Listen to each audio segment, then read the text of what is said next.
Habit mjeku, ja si ndikon kafeja e mëngjesit në shëndetin tuaj.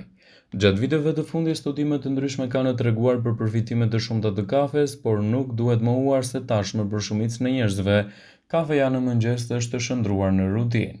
Kjo ka ndikuar në studiuesit që merren me studimet për ndikimin e saj në organizëm. Sido që të jetë, shumica e njerëzve nuk mund të fillojnë ditën e tyre me një fixhan kafe, pasi mund të ndikojë në përkeçimin e çështjeve të stomakut. Shumë studime kanë treguar se kafeja duhet të pihet vetëm një orë pas së zgjimit dhe madje kurse si me stomak të zbrazët. Kafeja duhet të shmanget të pihet menjëherë pas zgjimit sepse mund të ndikojë në nivelet e kortizolit.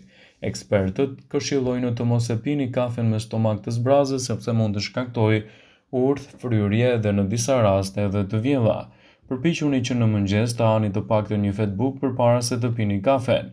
Kafeja duhet të pihet të paktën një orë përpara se të shkoni në punë ose pasi të ketë kaluar edhe konsumi mëngjesi.